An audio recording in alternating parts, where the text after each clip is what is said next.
All right, Scott, want to get started? Did you want to just start by giving us your thoughts on the Green Line going over downtown? Yes. The most interesting thing about the options, which I was just briefed on myself, is that the cost differential between the options has actually shrunk quite a bit. The underground tunnel is still the most expensive, but the other options are not that much less expensive. So this actually changes our math a little bit on this one, because of course the underground option is the best one. The only challenge was, could we afford it? You know, like another mayor used to say, subways. Subways are the best, but you have to try and figure out if you can afford them.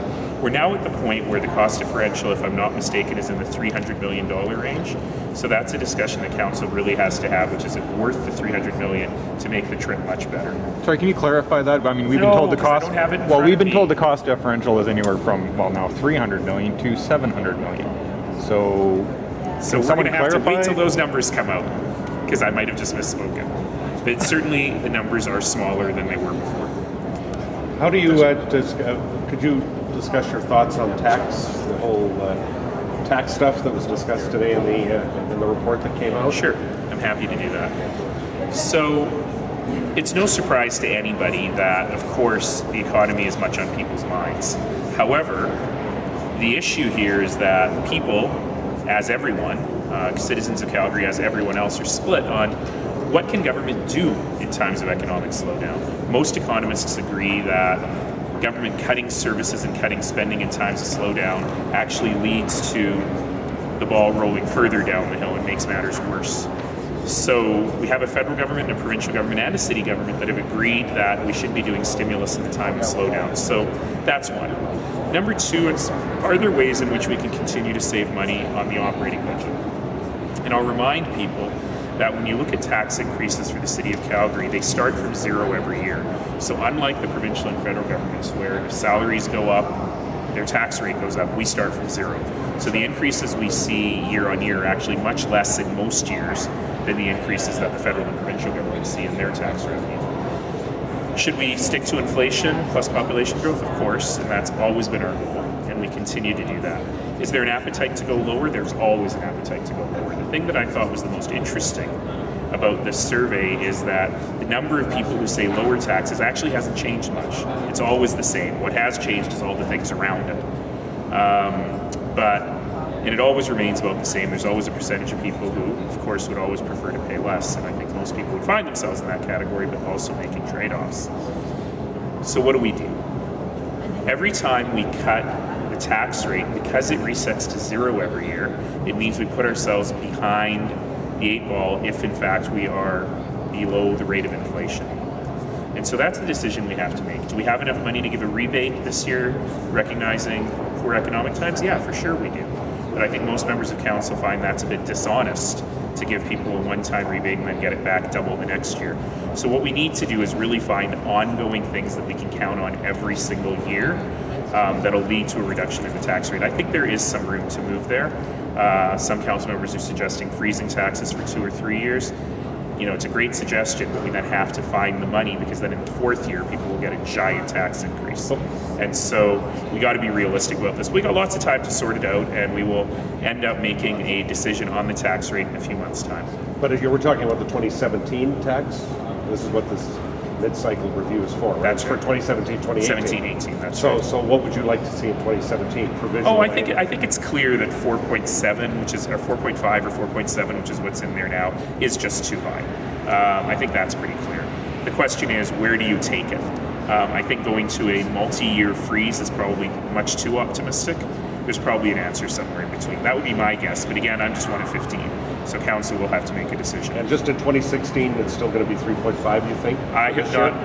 The only way to reduce it from 3.5, because the budget is already passed, the only way to reduce it would be to do a one-time rebate, and I have not heard any movement on council to do that. Speaking of 16, sir, the education property tax. So let me do him first, and then I'll come to The education property tax from the province, though, makes this year's increase over 6%, does it not? Yes, I don't have the exact numbers in front of me, but one thing that a lot of folks didn't calculate in the budget last week is what the actual percentage of the education property tax requisition, it's a complicated way of saying it, the province's take of the property tax has gone up quite a bit. On the residential side, if my memory serves, it's more than 8%. So your blended rate will go up a little bit higher than what your city rate had been. It's the opposite of when we had the 52 million, for example, and some money was created. Last year, in fact, we gave a little bit of money back because theirs was lower, and this year it's higher, so it does tend to fluctuate. Your worship, about the Southwest Transitway, how did it go from 40 to possibly 65 million? That's a great question for Wednesday, to talk more about how that all worked through, and I imagine that administration will have some good answers on Wednesday. The real interesting question here is that on this program, Council was asked to approve what we call a Class 4 or Class 5 estimate. I think on the Southwest BRT it was a Class 4 estimate. And that means that the final cost can vary anywhere from minus 50% to plus 100%.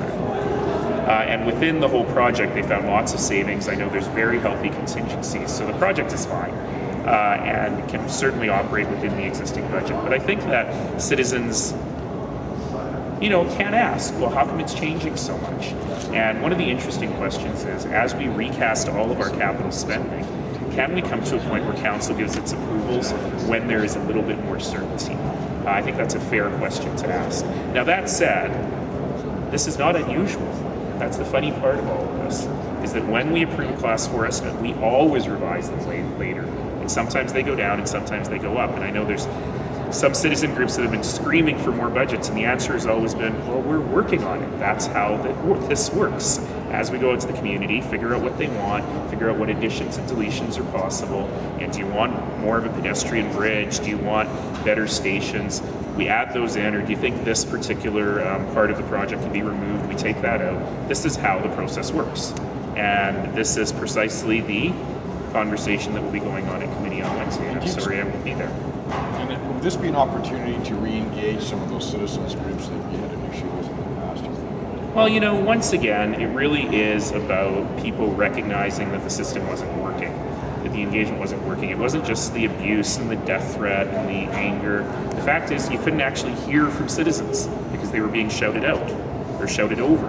And if you were to look at the website now, you'll see thousands of citizens have engaged. And in fact, it's a very balanced discussion. The pros outweigh the cons pretty significantly, but it's a very balanced discussion. And a lot of folks who were being shouted over before now actually have the chance to participate. So I think that's going pretty well. But do you think that situation might reverse itself? Might you both to the two sides meet in the middle somewhere?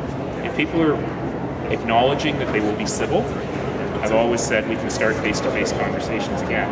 What I have not heard is any acknowledgement that anything went wrong last time. Do you think council support for the project as a whole, though, is going to go away? I don't think so. I think council is asking the questions council always asks. Committee will ask those questions, but I think we understand that we already have transit ridership in the 20 to 25% range in all but one of the neighborhoods along the Southwest BRT. We understand that Mount Royal University is growing, that Curry Barracks is growing, that the Rocky View Hospital is growing, and we understand that the Red Line is full.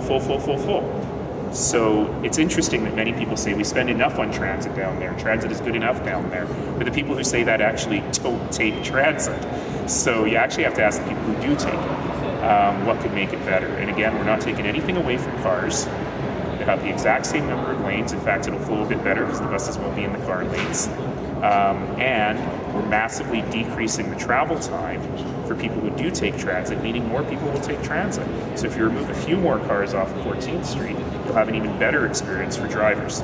Could you just explain again for people that are mathematically challenged when it comes to requisitions? Oh, this is really complicated. It's not really. Okay, I can do it. Most people think that their tax bill is 3.5% because that's what council said. That's right. We understand that. But can you explain, just in simple terms, using a couple of numbers, Sure. why what happened in the provincial budget means that the tax bill won't be 3.5%, it will be Something higher. what you say about 6 or something? I think that's the early numbers we're Okay, seeing, the but I early can't give numbers you are real six. ones yet. Mr. Sawyer So, said 6 yeah, he did, and I'm not sure if that's a finalized But around number yet, but 6%. call it around 6. So a lot of people don't understand, and I've tried to clarify it on the tax bill in the last 2 years. that when you pay property taxes, you're actually paying two completely different taxes. Your city property tax and your provincial property tax, which is called the education property tax, but isn't really tied to education. And those two are set completely separately. And usually, in most years, the city increase and the provincial increase are close to one another. In years where the provincial increase is less, then council has a debate on whether they can use that tax room or not. That's how we're funding the Green Line, for example. That's how we funded the rec centers and the new public library. This year is a year where the province has set their increase significantly higher than the city's increase. So on the city portion of the bill, which is about 60% of the total bill, if council passes this next week, you'll pay 3.5% increase but it's not a 3. See, this is where it gets complicated. It's not a 3.5 increase on last year's bill. It's a 3.5% increase on a non-existent bill, which is called the revenue neutral bill, which is zeroed out according to the assessment base. Right. So you'll pay a certain increase. I just like to say you'll pay about $6 a month more for an average house on the city side of the bill. On the provincial side of the bill, they've gone with a higher number. It's about 8.2%, if memory serves, for the province, which means that on the provincial property tax, you're going to pay something more than $6 a month additional. And when those come together, it's going to be something in the realm of, I would say, $12 to $15 a month more for the average house. That this year, the majority of that is going to the province. That's about 6%, roughly, for the whole. Roughly. On the fictitious. On the fictitious number, yeah. Okay, thanks everybody.